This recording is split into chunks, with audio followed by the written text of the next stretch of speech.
செய்தி தொகுப்புகளை பார்க்கலாம். முதலாவதாக, சென்னையில் ஆபரண தங்கத்தின் விலை சவரன் 1,40,000 ரூபாயை நெருங்கியுள்ளது.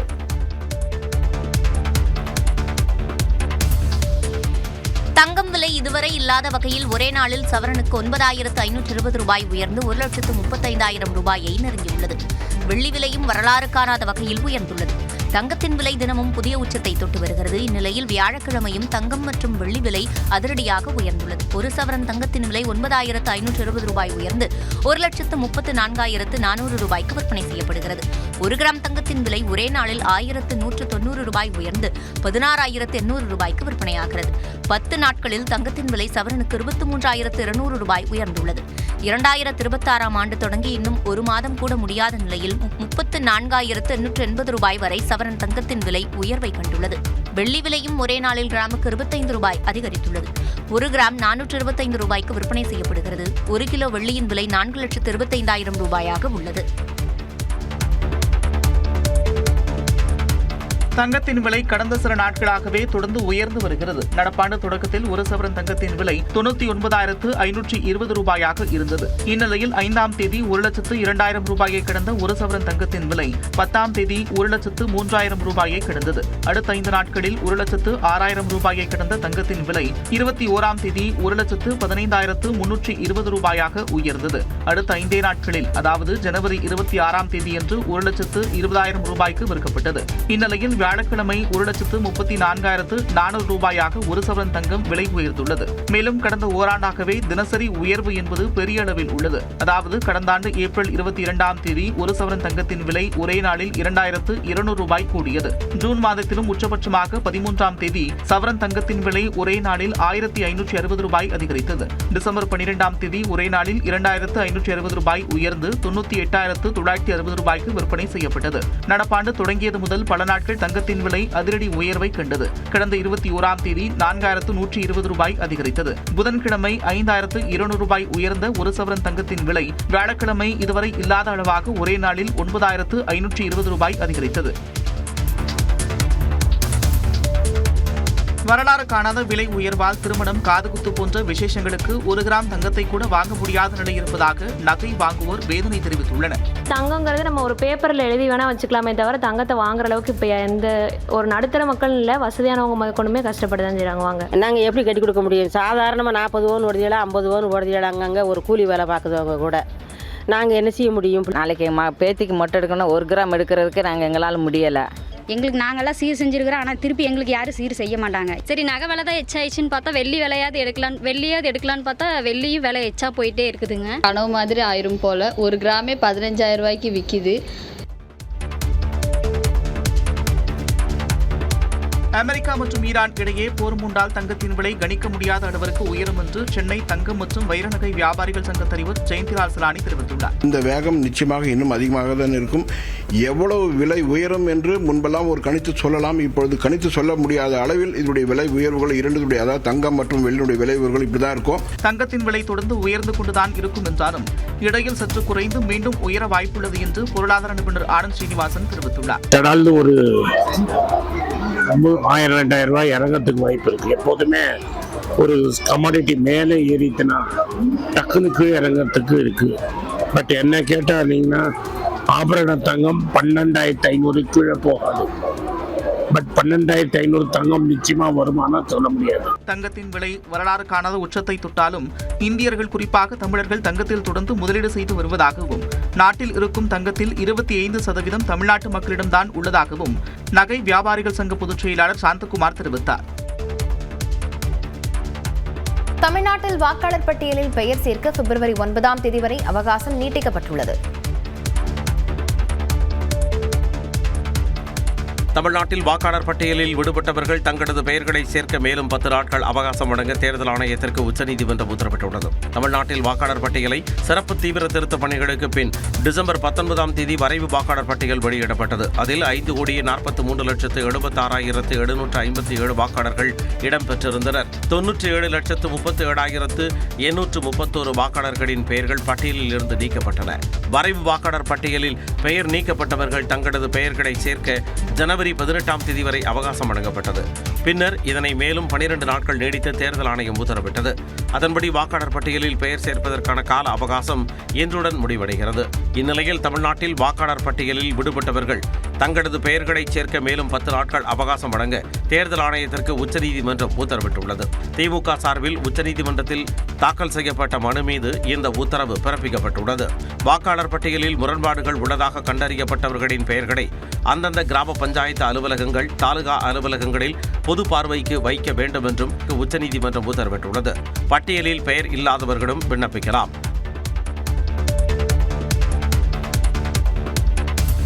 விருதுநகர் மாவட்டம் சிவகாசி மற்றும் அதன் சுற்றுவட்டார பகுதிகளில் நேற்றிரவு நில அதிர்வு ஏற்பட்டது. வீடுகள் லேசாக குலுங்கியதால் மக்கள் வீதிகளில் தஞ்சமடைந்தனர்.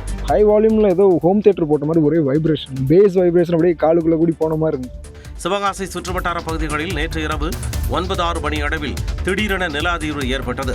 சித்துராஜபுரம், திருத்தங்கல், ராஜபாளையம், சாத்தூர், கம்மாப்பட்டி, கிருஷ்ணன் கோவில் உள்ளிட்ட பகுதிகளில் நில அதிர்வு உணரப்பட்டது. குழந்தைக்கு சாப்பாடு ஊட்டிக்கிட்டு இருந்தேன். அந்த டைம் அதிர்வு மாதிரி இருந்துச்சு. நாங்க கூட பக்கத்துல ஃபயர் ஹவுஸ் தான் வெடிச்சிருச்சுன்னு நினைச்சோம். இதேபோல் தூத்துக்குடி மாவட்டம் கோவில்பட்டி அருகே உள்ள நாலாட்டின்புதூர், பாண்டவர் மங்கலம், இலுப்பையூரணி உள்ளிட்ட பகுதிகளிலும் நில அதிர்வு உணரப்பட்டதாக பொதுமக்கள் கூறினர். என்ன லேஸ் அதிர்வு மாதிரி இருந்தது, குலுக்குன மாதிரி. இந்த சாமி வந்தால் ஒரு மாதிரி குலுக்குமில்ல, அந்த மாதிரி.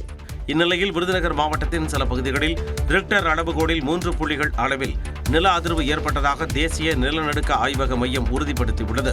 சிவகாசியில் இருந்து 10 கிலோமீட்டர் தொலைவில் நிலத்தில் 10 அடி ஆழத்தில் நில அதிர்வு ஏற்பட்டதாகவும் 17 கிலோமீட்டர் சுற்றளவுக்கு உணரப்பட்டதாகவும் தெரிவிக்கப்பட்டுள்ளது. கடந்த 27ஆம் தேதி வெளியான காவல் உதவி ஆய்வாளர் தேர்வு முடிவுகளை திரும்பப் பெறுவதாக சீருடை பணியாளர் தேர்வாணையம் அறிவித்துள்ளது. தமிழ்நாடு சீருடை பணியாளர் தேர்வாணையத்தால் கடந்த மாதம் 21ஆம் தேதி காவல் உதவி ஆய்வாளர் பணிக்கான எழுத்துத் தேர்வு நடத்தப்பட்டது. இதன் முடிவு கடந்த செவ்வாய்க்கிழமை வெளியிடப்பட்டது. இடஒதுக்கீடு போன்றவற்றில் வெளிப்படைத்தன்மை இல்லாமல் முடிவுகள் வெளியானதால் தேர்வர்களுக்கிடையே குழப்பம் ஏற்பட்டது. அதாவது பொதுப்பிரிவு தமிழ் வழியில் படித்த மாணவர்கள் ஏற்கனவே காவல்துறையில் பணிபுரிவோருக்கு இடஒதுக்கீடு வழங்கப்படாமல் தேர்வு முடிவு வெளியாகியது.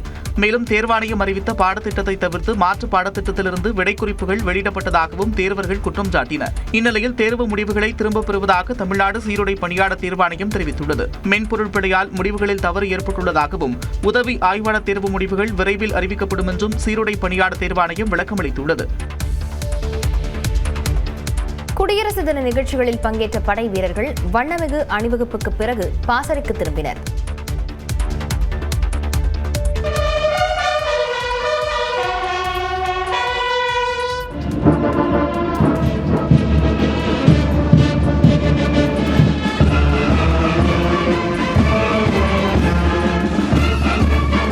குடியரசு தினத்தில் பங்கேற்ற படைகள் பாசறைக்கு திரும்பும் நிகழ்ச்சி டெல்லியில் கோலாகலமாக நடைபெற்றது.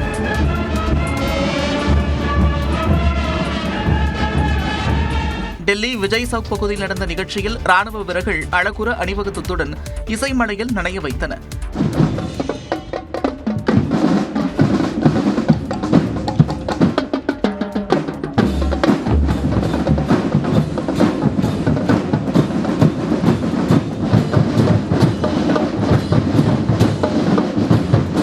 இசைக்கு ஏற்ப பல்வேறு வடிவங்களை உருவாக்கி வீரர்கள் வியப்பில் ஆழ்த்தினர்.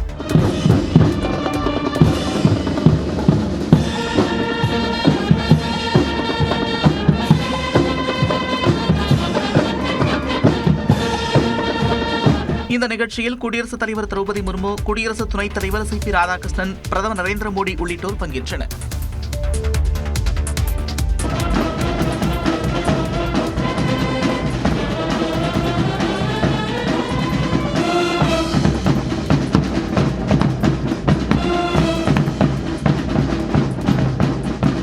டெல்லியில் நடந்த முப்படை வீரர்களின் அணிவகுப்பில் ஏ.ஆர். ரஹ்மானின் ஜெய்ஹோ மற்றும் தாய் மண்ணை வணக்கம் பாடல் ஒலித்தன.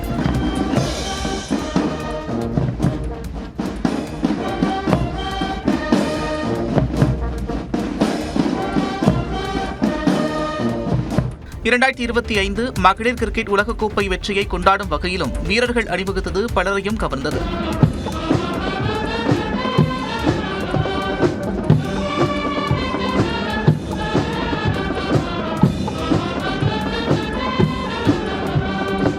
மின்னொளியில் அணிவகுத்து சென்ற வீரர்கள் வியக்க வைத்தனர்.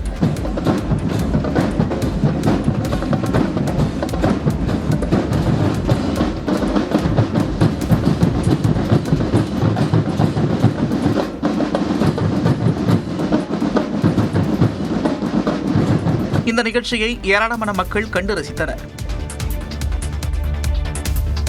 2015-16 கல்வியாண்டு முதல் 2022 ஆண்டு வரையிலான சிறந்த திரைப்படங்களை தமிழ்நாடு அரசு அறிவித்துள்ளது. சென்னையில் உட்கட்டமைப்பு வசதிகளை சிறந்த முறையில் உருவாக்கிட அரசு முனைப்புடன் செயல்பட்டு வருவதாக கூறிய முதலமைச்சர் மு க ஸ்டாலின் புதிதாக 19 பாலங்களை கட்ட நடவடிக்கை எடுக்கப்பட்டு வருவதாக தெரிவித்தார். சென்னை பிராட்வேவில் 822 கோடியே 70 லட்சம் ரூபாய் மதிப்பீட்டில் புதிதாக கட்டப்பட உள்ள பன்னோக்கு ஒருங்கிணைந்த பேருந்து நிலையம் மற்றும் குரலகம் கட்டுமான பணிக்கு முதலமைச்சர் மு க ஸ்டாலின் அடிக்கல் நாட்டினார்.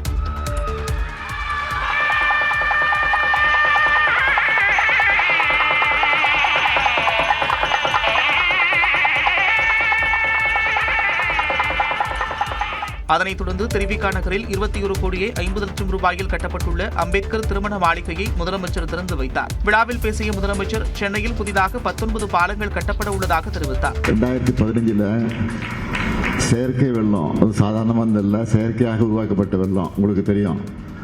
அதனால மக்கள் எந்த அளவிற்கு பாதிக்கப்பட்டாங்க என்பதை இந்த சென்னை மறந்துடாதுக்கு.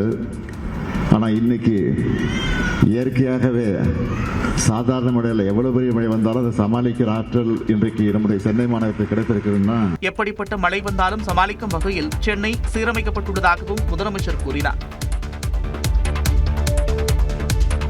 2016 முதல் 2022 ஆண்டுக்கான தமிழ்நாடு அரசு திரைப்பட விருதுகள் அறிவிக்கப்பட்டுள்ளன. 2016 ஆண்டின் சிறந்த படத்திற்கான முதல் பரிசை மாநகரம் திரைப்படம் வென்றுள்ளது. அதன் இயக்குநர் லோகேஷ் கனகராஜுக்கு சிறந்த இயக்குநருக்கான விருது அறிவிக்கப்பட்டுள்ளது. புரியாத புதிர் படத்திற்காக சிறந்த நடிகர் விருதை விஜய் சேதுபதியும், பாம்பு சட்டை படத்திற்காக சிறந்த நடிகை விருதை கீர்த்தி சுரேஷும் வென்றுள்ளனர். சிறந்த உரையாடல் ஆசிரியருக்கான விருது ஜோக்கர் படத்திற்காக இயக்குநர் ராஜு முருகனுக்கு அறிவிக்கப்பட்டுள்ளது. 2017 ஆண்டில் சிறந்த படத்திற்கான முதல் பரிசு அறம் படத்திற்கும், அதில் நடித்த நயன்தாராவுக்கு சிறந்த நடிகைக்கான விருதும் அறிவிக்கப்பட்டுள்ளது. தீரன் அதிகாரம் 1 படத்தின் நாயகன் கார்த்திக் சிறந்த நடிகருக்கான தமிழ்நாடு திரைப்பட விருதை வென்றுள்ளார். சிறந்த இயக்குநர் விருது விக்ரம் வேதா பட இயக்குநர் புஷ்கர் காயத்ரிக்கு செல்கிறது. பரியேறும் பெருமாள் திரைப்படத்திற்கு 2018 ஆண்டின் சிறந்த படத்திற்கான முதல் பரிசு மற்றும் சிறந்த இயக்குநருக்கான விருது கிடைத்துள்ளது. சிறந்த நடிகராக வடசென்னை பட நாயகன் தனுஷும், சிறந்த நடிகையாக செக்கச்சவந்த வானம் பட நாயகி ஜோதிகாவும் தேர்வு செய்யப்பட்டுள்ளனர்.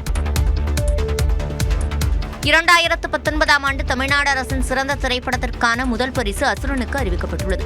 அதன் நாயகி மஞ்சு வாரியர் சிறந்த நடிகைக்கான விருதுக்கு தேர்வாகியுள்ளார். சிறந்த இயக்குநர் மற்றும் சிறந்த நடிகர் விருது ஒத்த செருப்பு படத்திற்காக ஆர் பார்த்திபனுக்கு அறிவிக்கப்பட்டிருக்கிறது. 2020 ஆண்டின் சிறந்த படத்திற்கான முதல் பரிசை கூழாங்கல் படம் பெறுகிறது. சிறந்த நடிகர், சிறந்த நடிகை, சிறந்த இயக்குநர், சிறந்த இசையமைப்பாளர் உட்பட 7 விருதுகளை சூரரை போற்று திரைப்படம் தட்டிச் சென்றுள்ளது. 2021 ஆண்டிற்கான சிறந்த படத்தின் முதல் பரிசுக்கு தேர்வாகி இருக்கிறது ஜெய்பி. அதன் நாயகி லிஜோ மோல் ஜோஸுக்கு சிறந்த நடிகைக்கான விருதும், அதன் இயக்குநர் தாசே ஞானவேலுக்கு சிறந்த இயக்குநருக்கான விருதும் வழங்கப்படுகிறது. ஒட்டுமொத்தமாக ஜெய்பீம் படத்திற்கு 7 விருதுகள் அறிவிக்கப்பட்டுள்ளன. 2022 ஆண்டின் சிறந்த படத்திற்கான முதல் பரிசு கார்கிக்கு செல்கிறது. அதில் நடித்த சாய் பல்லவி சிறந்த நடிகையாக தேர்வு செய்யப்பட்டுள்ளார். கார்கி இயக்குநர் கௌதம் ராமச்சந்திரன் சிறந்த இயக்குநராக அறிவிக்கப்பட்டிருக்கிறார். சிறந்த இசையமைப்பாளருக்கான விருது பொன்னியின் செல்வன் படத்தின் முதல் பாகத்திற்காக ஏஆர் ரஹ்மானுக்கு அறிவிக்கப்பட்டுள்ளது. தானாகாரன் படத்திற்கு சிறந்த படம், சிறந்த நடிகர், சிறந்த குணச்சித்திர நடிகர் என 3 விருதுகள் கிடைத்திருப்பது மகிழ்ச்சி அளிப்பதாக நியூஸ் 18ற்கு அளித்த பேட்டியில் அப்படத்தின் இயக்குநர் தமிழரசன் தெரிவித்துள்ளார். முதல்ல விஷ்ணுபுரம் சாருக்கும் வந்து வாழ்த்துக்களை சொல்லிக்கிறேன். எங்கள் படத்தை தேர்ந்தெடுத்த தமிழக அரசுக்கும் தமிழக முதல்வருக்கும் எங்கள் படக்குழுவின் சார்பாக ரொம்ப நன்றி தெரிவிச்சுக்கிறேன். கடைக்குட்டி சிங்கம் படத்திற்கு 2018 ஆண்டுக்கான தமிழ்நாடு அரசின் சிறந்த ஒளிப்பதிவாளர், சிறந்த நடன இயக்குனர் உள்ளிட்ட 4 விருதுகள் கிடைத்திருப்பதற்கு இயக்குனர் பாண்டியராஜ் மகிழ்ச்சி தெரிவித்துள்ளார். கல்யாண பத்திரிகையிலையுமே வந்து வில்லேஜ்கள்லாம் பார்த்தீங்கன்னா விவசாயி அப்படிங்கிறது ரொம்ப கௌரவமாக போட்டுக்கிறாங்க. அந்த படம் வந்து ஒரு பெரிய ஒரு சந்தோஷத்தை, ஒரு தாக்கத்தை கொடுத்துருக்கிறது வந்து ரொம்ப சந்தோஷம். அந்த படத்துக்கு வந்து தமிழக அரசு விருது கொடுத்துருக்கு ரொம்ப சந்தோஷமான ஒரு விஷயம். ஜெய்பீம் படத்திற்கு தேசிய விருது கிடைக்காத நிலையில் மாநில அரசு 7 விருதுகள் வழங்கி அங்கீகரித்திருப்பது மகிழ்ச்சி அளிப்பதாக அப்படத்தின் இயக்குநர் ஞானவேல் தெரிவித்தார். தேசிய விருது அறிவிச்சப்ப நிறைய பேர் வந்து ஃபோன் பண்ணி வருத்தப்பட்டிருக்காங்க. ஐயோ இது ஜேவிஎம்க்கு எப்படி ஒரு அவார்டு கூட கிடைக்காம போச்சு அப்படின்னு சொல்லிட்டு. ஸோ இப்போ கிட்டத்தட்ட அதுக்கான ஒரு இந்த பரிசா வந்து நம்முடைய மாநில விருது கிடைச்சிருக்கு. வடசென்னை மற்றும் கானா படங்களில் நடித்ததற்காக சிறந்த நடிகைக்கான விருது பெற்றது மகிழ்ச்சி அளிப்பதாக ஐஸ்வர்யா ராஜேஷ் தெரிவித்தார். சந்தோஷமா இருக்கு. நான் வடசென்னைக்கு எதிர்பார்க்கல, கர்நாக்கு எதிர்பார்த்தேன். பட் வடசென்னை சர்ப்ரைஸ் தான்.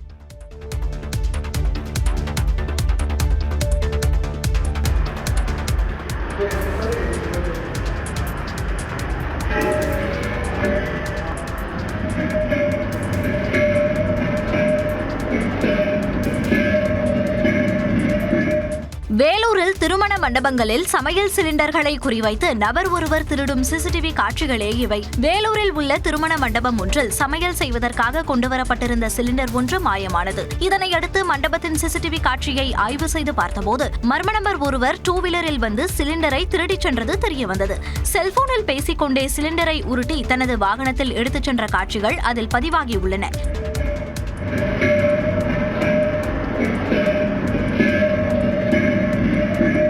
இதே நபர் கடந்த 25ஆம் தேதி வேலூரில் மற்றொரு திருமண மண்டபத்திலும் சிலிண்டரை திருடி சென்றதும் தற்போது வெளிச்சத்துக்கு வந்துள்ளது. சிலிண்டர்களை குறிவைத்து திருடும் மர்ம நபர் குறித்து காவல்துறையினர் விசாரணை மேற்கொண்டு வருகின்றனர். சிதம்பரம் நடராஜர் கோயில் கனக சபைக்கு செல்ல மற்றொரு வழியையும் திறக்க வேண்டும் என்று தமிழ்நாடு அரசு கோரிக்கை விடுத்துள்ளது. சிதம்பரம் நடராஜர் கோயில் கனகசபை தரிசன விவகாரம் தற்போது அரசியல் ரீதியாக மாற்றப்படுவதாக சென்னை உயர்நீதிமன்றத்தில் பொது தீட்சிதர்கள் தரப்பில் குற்றச்சாட்டு முன்வைக்கப்பட்டது. கனகசபையில் பக்தர்கள் தரிசனம் செய்ய அனுமதி அளித்து தமிழக அரசு பிறப்பித்த உத்தரவை எதிர்த்து பொது தீட்சிதர்கள் தரப்பில் தாக்கல் செய்யப்பட்ட வழக்கு நீதிபதிகள் ஆர். சுரேஷ்குமார் மற்றும் எஸ். சவுந்தர் அமர்வில் விசாரணைக்கு வந்தது. அப்போது தனிப்பிரிவினருக்கு சொந்தமான கோவில் விவகாரங்களில் அரசு தலையிட முடியாது என உச்சநீதிமன்றம் ஏற்கனவே தீர்ப்பளித்துள்ளதாக தீட்சிதர்கள் தரப்பில் வாதிடப்பட்டது. இதற்கு பதிலளித்த அறநிலையத்துறை கனகசபை தரிசன விவகாரத்தில் எந்தவித அரசியலும் செய்யவில்லை என மறுப்பு தெரிவித்தது. மேலும் ஒரே வழியில் பக்தர்கள் சென்று வர அனுமதிப்பதற்கு பதிலாக கூட்ட நெரிசலை தவிர்க்க மற்றொரு வழியையும் திறக்க வேண்டும் என்று கோரிக்கை விடுத்தது. இருதரப்பு வாதங்களையும் குறித்துக் கொண்ட நீதிபதிகள் வழக்கின் விசாரணையை பிப்ரவரி 19ஆம் தேதிக்கு ஒத்திவைத்து உத்தரவிட்டனர்.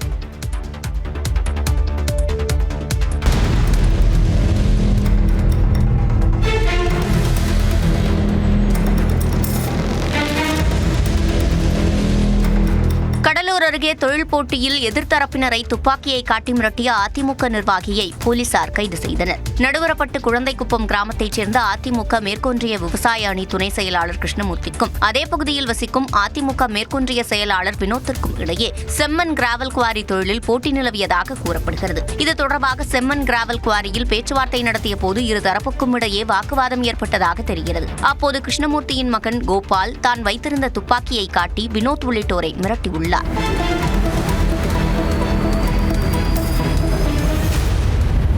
இது தொடர்பாக வினோத் அளித்த புகாரின் பேரில் கொலை முயற்சி உள்ளிட்ட பிரிவுகளின் கீழ் கோபாலை காவல்துறையினர் கைது செய்தனர். வாக்குவாதத்தில் ஈடுபட்ட இரு தரப்பினரும் அதிமுகவில் பொறுப்பு வகிப்பதால் தொழில் போட்டியா அல்லது அரசியல் போட்டியா என காவல்துறையினர் விசாரித்து வருகின்றனர்.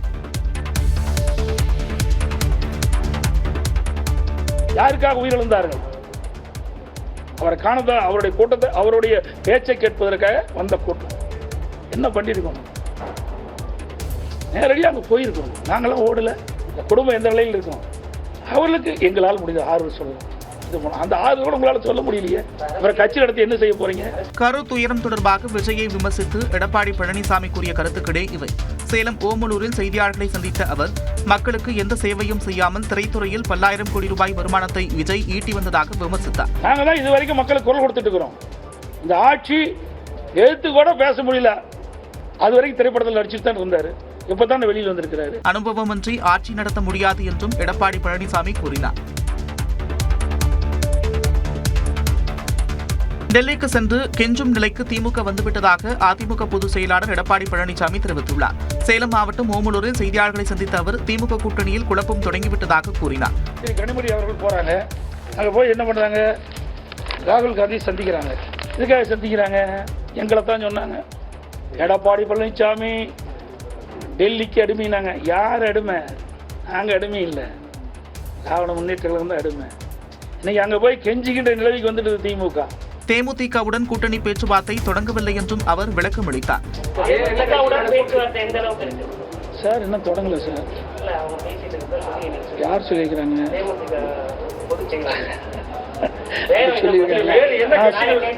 அதாவது அனைத்து இந்திய அண்ணா திராவிட முன்னேற்ற கழகம் மற்ற கட்சியோட பேச்சுவார்த்தை நடத்தி இறுதி செய்யப்பட்ட பிறகு உங்களுடைய தொலைக்காட்சியினர்களையும் பத்திரிகைகளும் அழைத்து நிச்சயமாக அதற்கு பேட்டி கொடுக்கும். மேலும் சில கட்சிகளுடன் பேச்சுவார்த்தை நடந்து வருவதாகவும் எடப்பாடி பழனிசாமி கூறினார். நேரடியாக 2 கட்சி தலைவர்கள் அல்லது கட்சி தலைமையில் இருப்பவர்கள் சந்தித்து பேசுவது, கெஞ்சுவது என்றால் காலில் விழுறதுக்கு என்ன பெயர் சொல்றது? காங்கிரசிடம் திமுக கெஞ்சுவதாக அதிமுக பொதுச் செயலாளர் எடப்பாடி பழனிசாமி கூறியதற்கு முன்னாள் மத்திய அமைச்சரும் காங்கிரஸ் மூத்த தலைவருமான ப. சிதம்பரம் அளித்த பதிலே இது. காரைக்குடியில் செய்தியாளர்களை சந்தித்த அவர் காங்கிரசுக்கு தாவேக்க பவர் கொடுக்கும் என்று எஸ். ஏ. சந்திரசேகர் கூறியதற்கும் பதிலளித்தார். அவருடைய ஆசையை சொல்றாரு, அதுல என்ன தப்பு? அவருடைய ஆசையை சொல்றாரு. பாஜக தான் மிரட்டி கூட்டணியை உருவாக்கும் என்றும் ப. சிதம்பரம் விமர்சித்தார்.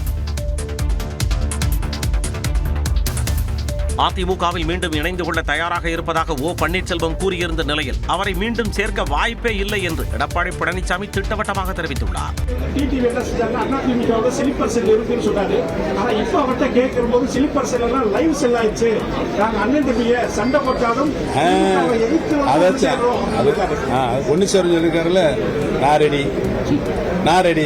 திரு டிடி விஜயன் அவர்களும் அவருடைய அருமை திரு எடப்பாடி பழனிசாமி ரெடியா கேட்டு சொல்லுங்க. இது அன்னைக்கு தான் கேட்டுருக்காரு, இன்னைக்கே கேட்டாரு.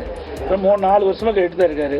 அதாவது ஏற்கனவே அனைத்து இந்திய அண்ணா திராவிட முன்னேற்ற கழகத்தின் பொதுக்குழு கூட்டத்தில் ஏகமனதாக எடுக்கப்பட்ட முடிவு.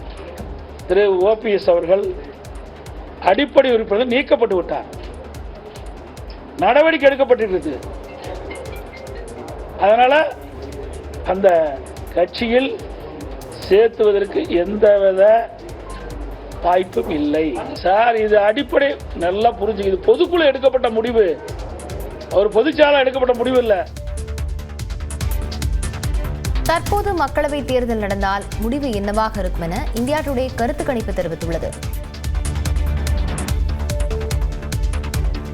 தற்போது தமிழ்நாட்டில் மக்களவைத் தேர்தல் நடந்தால் திமுக கூட்டணியை வெற்றி பெறும் என்று இந்தியா டுடே சி ஓட்டர்ஸ் நடத்திய கருத்து கணிப்பில் தெரிவிக்கப்பட்டுள்ளது. தமிழ்நாட்டில் சட்டப்பேரவைத் தேர்தல் இன்னும் சில மாதங்களில் நடைபெற இருக்கும் நிலையில் இந்தியா டுடே சி ஓட்டர்ஸ் இணைந்து தற்போது தமிழ்நாட்டில் மக்களவைத் தேர்தல் நடைபெற்றால் முடிவு என்னவாக இருக்கும் என்று கருத்து கணிப்பு நடத்தியுள்ளது. அதன்படி 350 இடங்களுக்கு அதிகமாக வெற்றி பெற்று பாஜக மீண்டும் ஆட்சி அமைக்கும் என்றும் காங்கிரசுக்கு 80 தொகுதிகள் கிடைக்கும் என்றும் அதில் குறிப்பிடப்பட்டுள்ளது. தமிழ்நாட்டில் திமுக தலைமையிலான இந்தியா கூட்டணி 45 விழுக்காடு வாக்குகள் பெற்று முதலிடம் பிடித்துள்ளது.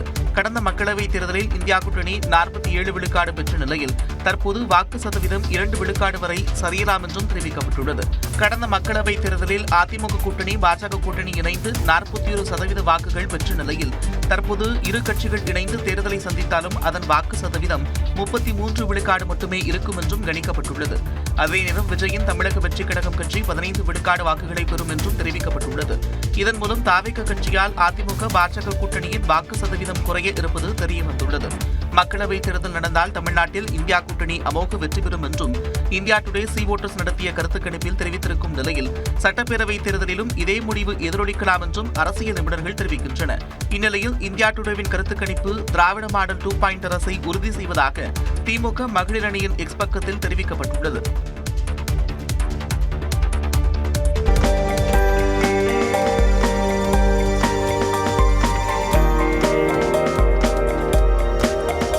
செங்கல்பட்டு மாவட்டம் மேலக்கோட்டையூரில் உள்ள தமிழ்நாடு உடற்கல்வி மற்றும் விளையாட்டு மேம்பாட்டு பல்கலைக்கழகத்தில் 2026 ஆசிய கோப்பை தடகள சைக்கிளிங் போட்டி தொடங்கியது.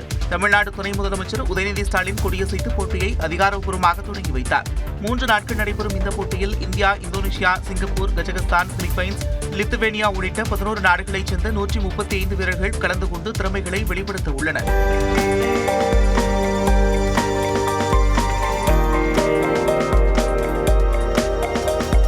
முதல் நாள் வெற்றியாளர்களுக்கு துணை முதலமைச்சர் பதக்கங்கள் வழங்கி கௌரவித்தார். அதன் பிறகு தனிநபர் தடகள சைக்கிளிங் போட்டியும் தொடங்கியது.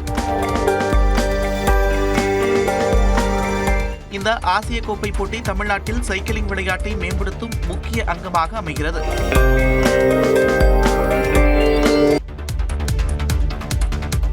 புதிதாக தொழில் தொடங்குவதை ஊக்குவிக்கும் நடவடிக்கையை தமிழ்நாடு மேம்படுத்தியுள்ளதாக மத்திய பொருளாதார ஆய்வறிக்கையில் தமிழ்நாடு அரசுக்கு மத்திய அரசு பாராட்டு தெரிவித்துள்ளது.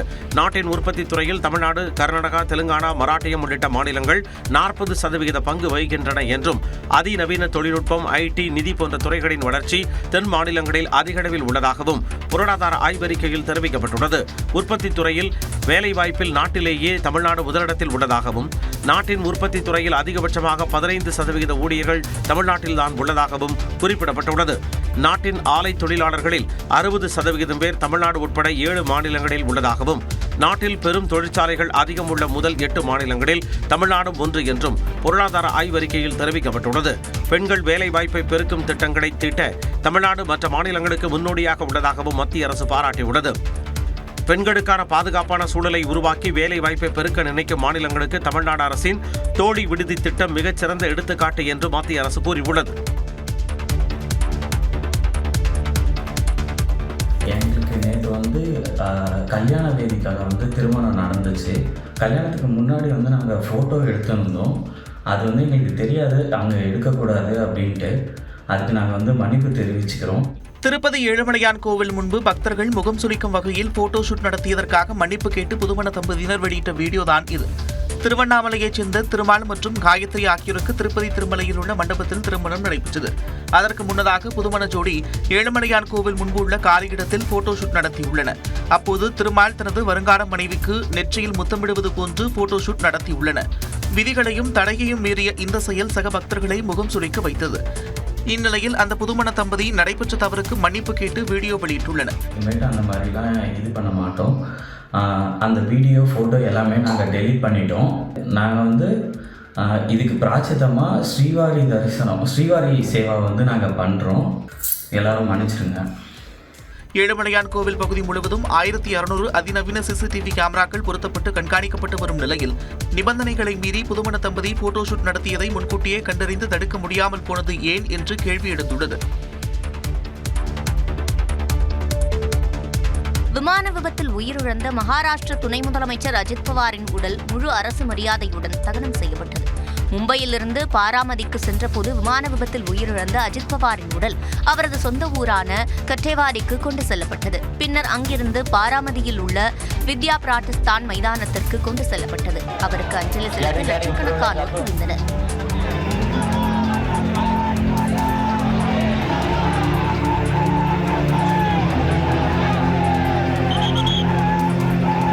மத்திய உள்துறை அமைச்சர் அமித்ஷா, மகாராஷ்டிர முதலமைச்சர் தேவேந்திர பட்னாவிஸ், துணை முதலமைச்சர் ஏக்நாத் ஷிண்டே உள்ளிட்டோர் இறுதி அஞ்சலி செலுத்தினர். இதனைத் தொடர்ந்து அஜித் பவாரின் உடலுக்கு முழு அரசு மரியாதையுடன் இறுதிச் சடங்கு நடைபெற்றது. இரு மகன்களான பார்த் பவார், ஜே பவார் ஆகியோர் சிதைக்கு தீமூட்டிய நிலையில் அஜித் பவாரின் உடல் தகனம் செய்யப்பட்டது.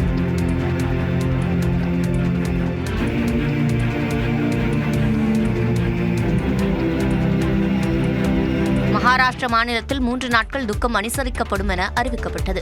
மேலும் வெள்ளிக்கிழமை வரை மகாராஷ்டிராவில் உள்ள பள்ளிகள் அனைத்தும் செயல்படாது என்றும் அந்த மாநில அரசு அறிவித்தது.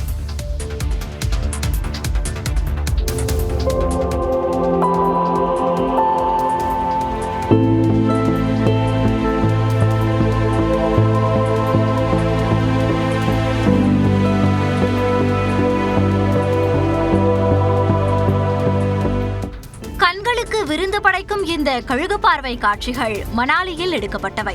இமாச்சல பிரதேசத்தில் வரலாறு காணாத வகையில் பனிப்பொழிவு கொட்டி வருகிறது. மணாலியில் குடியிருப்புகளை வெள்ளை போர்வையால் போர்த்தியது போல் பனி கொட்டி கிடக்கிறது.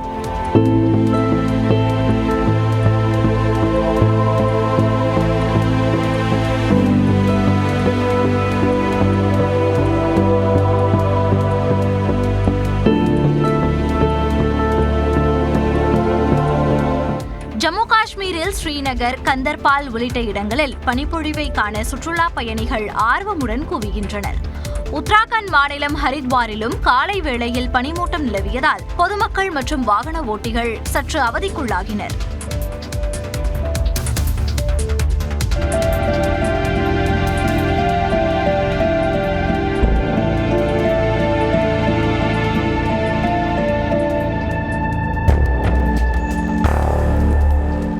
புராதன சின்னங்களுக்கும் சுற்றுலாவுக்கும் பெயர் போன பிரிட்டனின் சோமர்செட் நகரம் கனமழையால் நீரில் மூழ்கிய காட்சிகள்தான் இவை.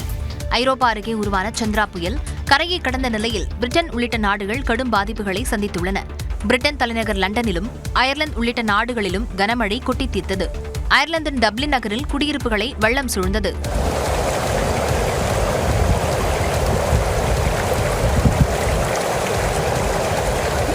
பிரிட்டனின் சோமர்செட் நகரில் கொட்டி தீர்த்த கனமழையால் வீடுகள், வாகனங்கள் நீரில் மூழ்கின.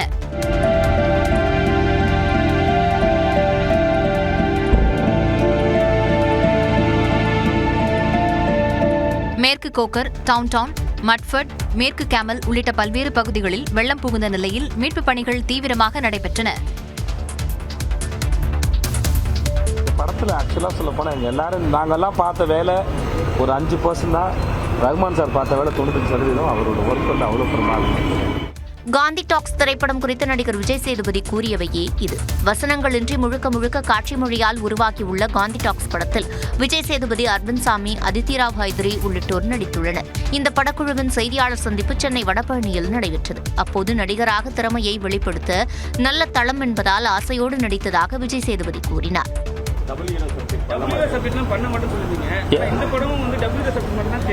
அப்போ டைரக்டர் ஏமாத்துக்கா சார், நான் தான் ஹீரோ சொல்லி கூட்டு போனா சார், எனக்கு தெரியாது சார். அது ஹாலிவுட் பயணம் குறித்து கேட்டபோது தனக்கே உரிய பாணியில் நகைச்சுவையாக பதிலளித்தார். என்ன சார் ஹாலிவுட் சார் எப்போ கூட்டம் நான் போவேன் சார், அவங்க கூப்பிடல சார். படத்தில் தன்னுடன் நடித்த அரவிந்த் சாமியை தங்கமான மனிதர் என்று குறிப்பிட்டு விஜய் சேதுபதி பேசினார்.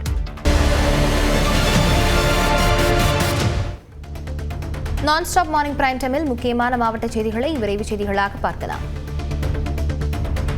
ராமநாதபுரம் பாம்பன் பழைய இரும்பு தூக்கு பாலத்தை அகற்றும் பணிக்காக கொண்டுவரப்பட்ட ராட்சத கிரேன் தலைகீழாக கவிழ்ந்ததால் பரபரப்பு ஏற்பட்டது. பாம்பனில் புதிதாக தூக்கு பாலம் கட்டப்பட்டு கடந்த ஆண்டு ஏப்ரல் மாதம் பயன்பாட்டுக்கு வந்தது. இதனையடுத்து பழைய பாலத்தை இடிக்கும் பணியை மேற்கொள்ள தனியார் நிறுவனத்திற்கு டெண்டர் விடுக்கப்பட்டுள்ளது. இந்த பணி பிப்ரவரி முதல் வாரத்தில் தொடங்கப்பட இருக்கும் நிலையில் இதற்காக கொண்டுவரப்பட்ட ராட்சத கிரேன் மண்டபம் பூங்கா எதிரே பாம்பன் பழைய ரயில் பாலத்தின் தண்டவாளம் அருகே நிறுத்தப்பட்டது. இது பாரம் தாங்காமல் தலைகீழாக கவிழ்ந்து விபத்துக்குள்ளானது. காலி மதுபாட்டில்களை திரும்பப் பெறும் திட்டத்திற்கு எதிர்ப்பு தெரிவித்து திருவண்ணாமலையில் டாஸ்மாக் ஊழியர்கள் ஸ்டிக்கர்களை திரும்ப ஒப்படைக்கும் ஆர்ப்பாட்டத்தில் ஈடுபட்டனர். மாவட்டம் முழுவதும் 206 அரசு மதுபான கடைகள் உள்ளன. இந்நிலையில் காலி மதுபாட்டில்களை திரும்பப் பெறும் திட்டத்திற்கு எதிர்ப்பு தெரிவித்து திருவண்ணாமலை மண்டல மேலாளர் அலுவலகம் மற்றும் மதுபான கிடங்கை முற்றுகையிட்டு ஆர்ப்பாட்டம் நடத்தினர். ஸ்டிக்கர்களை தலையில் சுமந்தவாறு தமிழ்நாடு அரசுக்கு எதிராக கண்டன முழக்கங்களை எழுப்பினர். நெல்லை மாவட்டம் ராதாபுரத்தில் குடிநீர் குழாய் பதிப்பதற்காக தூண்டப்பட்ட பள்ளத்தில் சிக்கிக்கொண்ட அரசு பேருந்தை தீயணைப்புத் துறையினர் மீட்டனர். ராதாபுரம் பகுதியில் தாமிரபரணி குடிநீர் குழாய் அமைக்கும் பணி நடைபெற்று வருகிறது. இதற்காக ராதாபுரம் வட்டாட்சியர் அலுவலகம் அருகில் குடிநீர் குழாய் அமைக்க பள்ளம் தோண்டப்பட்டுள்ளது. வள்ளியூரிலிருந்து ராதாபுரம் நோக்கி சென்ற அரசு பேருந்து இந்த பள்ளத்தில் சிக்கிக்கொண்டது. பல மணி நேர போராட்டத்திற்கு பிறகு அந்த பேருந்தை தீயணைப்பு வீரர்கள் மீட்டனர்.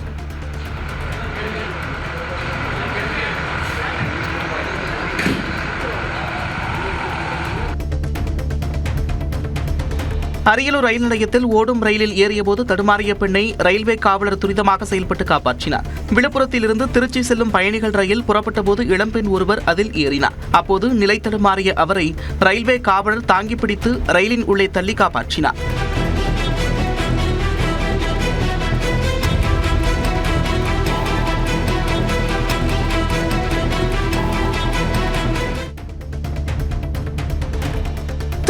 மாவட்டம் முழுவதும் விவசாய நிலங்களை முழுவதுமாக மூடி மறைக்கும் அளவுக்கு பனிமூட்டம் நிலவியது. திருவாரூர், சேந்தமங்கலம், நன்னிலம், ஆண்டிப்பந்தல் உள்ளிட்ட பகுதிகளில் நிலவிய பனிமூட்டத்தால் வாகன ஓட்டிகள் அவதிக்குள்ளாகினர். இதனால் வாகன ஓட்டிகள் முகப்பு விளக்குகளை ஒளிரவிட்டபடி மிதமான வேகத்தில் சென்றனர். மேலும் இந்த பனிமூட்டத்தால் நெல் பயிர்களில் பூச்சி தாக்குதல் அதிகரிக்கும் என்று விவசாயிகள் வேதனை தெரிவிக்கின்றனர்.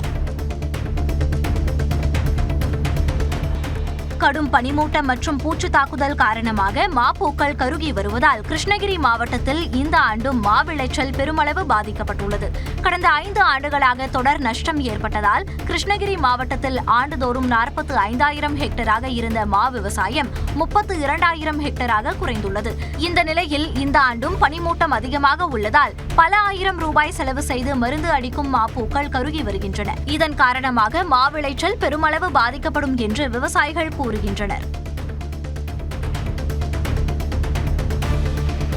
சென்னையை அடுத்த கேடம்பாக்கத்தில் இயந்திர கோளாறு காரணமாக சாலையில் நின்ற மின்சாதன பேருந்தை மாணவர்கள் சிறிது தூரம் தள்ளினர். சாலை பாதுகாப்பு உயிர் பாதுகாப்பு என்ற தலைப்பில் கேடம்பாக்கத்தில் காவல்துறையினருடன் இணைந்து தனியார் கல்லூரி மாணவ மாணவிகள் விழிப்புணர்வை ஏற்படுத்தினர். அப்போது அந்த வழியாக வந்த பேருந்து திடீரென பழுதாகி நின்றது. இதனை கண்ட மாணவர்கள் பேருந்தை நகர்த்த உதவி செய்தனர்.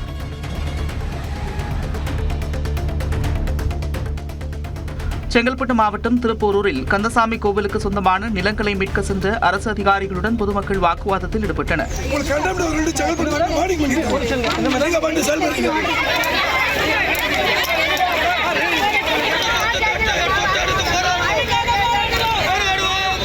கந்தசாமி கோவிலுக்கு சொந்தமான அரசு நிலங்களை மீட்டெடுக்க வேண்டுமென்று சென்னை உயர்நீதிமன்றம் உத்தரவிட்டது. இதனையடுத்து காவல்துறை பாதுகாப்புடன் நிலத்தை மீட்க சென்ற அதிகாரிகளை தடுத்த மக்கள் வாக்குவாதத்தில் ஈடுபட்டனர். மேலும் திடீரென சாலை மறியலில் ஈடுபட்டதால் போக்குவரத்து பாதிக்கப்பட்டது. விழுப்புரம் மாவட்டம் பொன்னங்குப்பம் கிராமத்தை தனி வருவாய் கிராமமாக அறிவிக்க கோரி விக்கிரவாண்டி வட்டாட்சியர் அலுவலகத்தை முற்றுகையிட்டு மக்கள் போராட்டம் நடத்தினர். பொன்னங்குப்பத்தை வருவாய் கிராமமாக மாற்றக் கோரி அப்பகுதி கிராம மக்கள் மாவட்ட ஆட்சியர் மற்றும் வட்டாட்சியர் அலுவலகங்களில் பலமுறை மனு அளித்துள்ளனர். ஆனால் இதுவரை நடவடிக்கை ஏதும் எடுக்கப்படாததால் 100க்கும் மேற்பட்டோர் விக்கிரவாண்டி வட்டாட்சியர் அலுவலகம் முன்பாக கண்டன ஆர்ப்பாட்டத்தில் ஈடுபட்டனர்.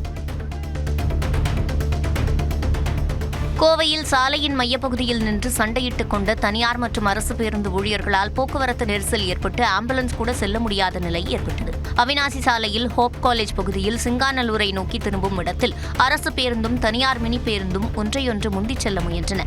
அப்போது இரு பேருந்து ஓட்டுநர்கள் நடத்துனர்களிடையே மோதல் ஏற்பட்டது. இதனால் கடும் போக்குவரத்து நெரிசல் ஏற்பட்டு ஆம்புலன்ஸ் கூட கடந்து செல்ல முடியாத நிலை உருவானது.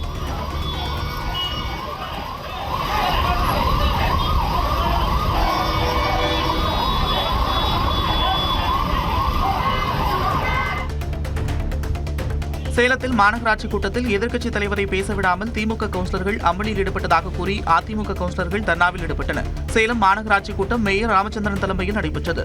குடிநீர் பராமரிப்பு உள்ளிட்ட பல்வேறு பணிகளில் முறைகேடு நடப்பதாக கூறி எதிர்க்கட்சித் தலைவர் யாதவமூர்த்தி பேசியதாக தெரிகிறது.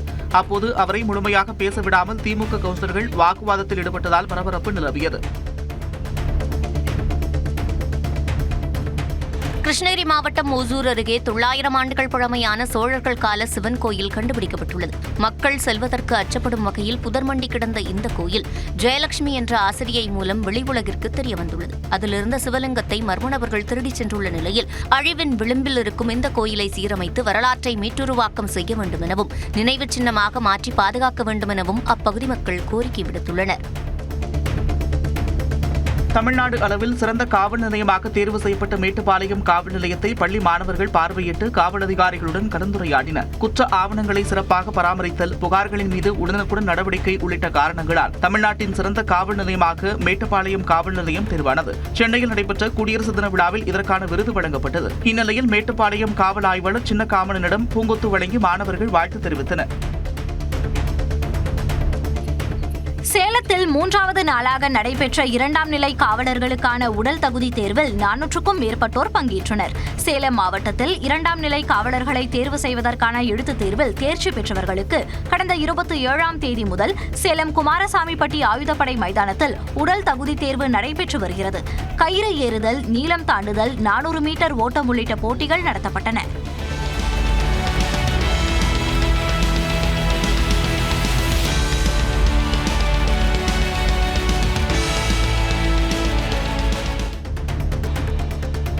கோவை மாவட்டம் மேட்டுப்பாளையம் அருகே சட்டவிரோதமாக தங்கியிருந்த வங்கதேசத்தைச் சேர்ந்த 11 பேரை காவல்துறையினர் கைது செய்தனர். அன்னூர் மற்றும் சுற்றுவட்டாரத்தில் செயல்படும் நூற்பாலைகள் மற்றும் பனியன் தொழிற்சாலைகளில் வடமாநில தொழிலாளர்கள் பணியமர்த்தப்பட்டுள்ளனர். இந்நிலையில் வங்கதேசத்தைச் சேர்ந்த சிலர் தங்கியிருப்பதாக வந்த தகவலை அடுத்து வடமாநில தொழிலாளர்கள் தங்கியிருந்த அறைகளில் காவல்துறையினர் சோதனையில் ஈடுபட்டனர். அப்போது வங்கதேசத்தைச் சேர்ந்த 11 பேரை கைது செய்து சேலத்தில் உள்ள முகாமில் ஒப்படைத்தனர். நெல்லை மாவட்டம் சேரன்மாதேவியில் தோட்டத்திற்குள் புகுந்த யானைகள் தென்னை மரங்களை சேதப்படுத்தியதால் விவசாயிகள் வேதனையடைந்தனர். பொன் பாண்டியன் என்பவருக்கு சொந்தமான தோட்டத்திற்குள் இரவு நேரத்தில் புகுந்த யானைகள் 40க்கும் மேற்பட்ட தென்னை மரங்களை சேதப்படுத்தின. வன விலங்குகள் வெளிநிலத்திற்கு வருவதை தடுக்க வனத்துறையினர் நடவடிக்கை எடுக்க வேண்டும் என்று விவசாயிகள் கோரிக்கை விடுத்துள்ளனர். கரூர் மாவட்டம் குளித்தலை அருகே பாசன வாய்க்காலில் வெள்ளை நிறத்துடன் தண்ணீர் வெளியேறியதால் பொதுமக்கள் அதிர்ச்சியடைந்தனர். குளித்தலை, மணப்பாறை ரயில்வே கேட் அருகே உள்ள தேவதானம் வாய்க்காலை நம்பி 100க்கும் மேற்பட்ட விவசாய நிலங்கள் உள்ளன. இந்நிலையில் வாய்க்காலில் இருந்து நச்சு நுரை வெளியேறுவது போல தண்ணீர் செல்கிறது.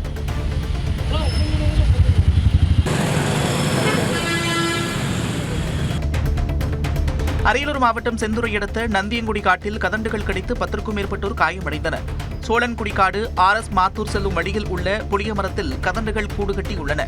இந்த கதண்டுகள் திடீரென்று கலைந்து சாலையில் சென்றோரை கடித்தன. இதில் அந்த பகுதியைச் சேர்ந்த விக்னேஸ்வரன், ஆசை தம்பி, இளங்கோவன் உள்ளிட்ட 11 பேர் காயமடைந்தனர்.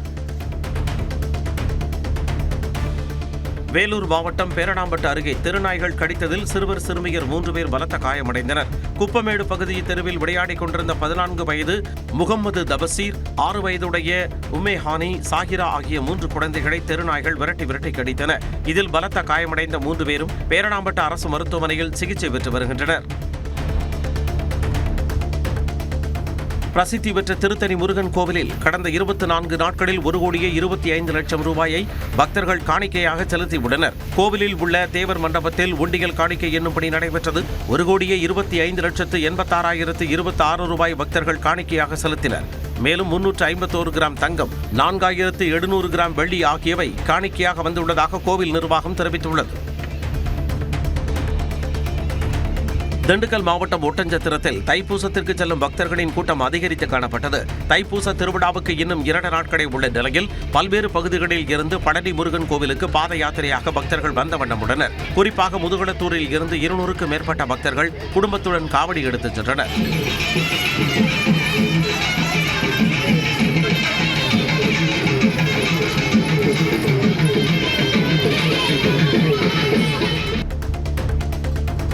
அரியலூர் மாவட்டம் குறிஞ்சிகுளம் முத்துமாரியம்மன் கோவிலுக்கு பால்குடம் எடுத்து பெண்கள் வழிபட்டனர். தை மாத திருவிழாவையொட்டி விரதம் இருந்த பக்தர்கள் பால்குடம் எடுத்து நேர்த்திக்கடன் செலுத்தினர். திரளான பக்தர்கள் கலந்து கொண்டு சாமி தரிசனம் செய்தனர்.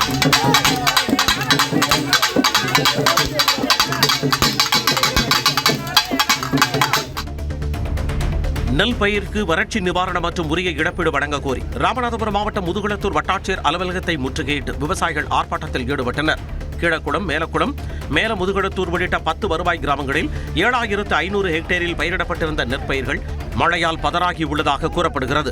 இதற்கு உரிய நிவாரணம் வழங்க வேண்டும், பயிர் காப்பீட்டுத் தொகையை வழங்க வேண்டும், பயிர்க்கடனை தள்ளுபடி செய்ய வேண்டும் என்று கூறி விவசாயிகள் போராட்டத்தில் ஈடுபட்டனர்.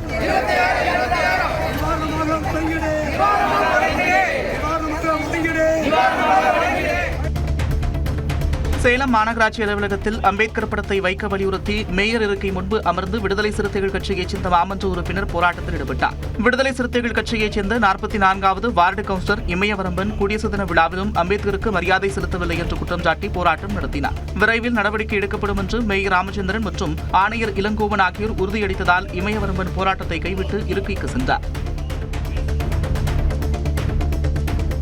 நாகையில் உள்ள தனியார் மருத்துவமனையில் தவறான ஊசி போட்டதால் 11ஆம் வகுப்பு மாணவர் உயிரிழந்ததாக கூறி உறவினர்கள் போராட்டத்தில் ஈடுபட்டனர். குறிச்சியைச் சேர்ந்த 11ஆம் வகுப்பு மாணவர் சந்தோஷ் காய்ச்சல் காரணமாக புதன்கிழமையன்று நாகையில் உள்ள அன்சாரி என்ற மருத்துவமனையில் அனுமதிக்கப்பட்டார். அங்கு சிகிச்சை பலனின்றி சந்தோஷ் உயிரிழந்த நிலையில் இறப்பில் சந்தேகம் இருப்பதாகவும் தவறான ஊசி போட்டதே காரணம் என்றும் கூறி உறவினர்களும் விடுதலை சிறுத்தைகள் கட்சியினரும் போராட்டத்தில் ஈடுபட்டனர்.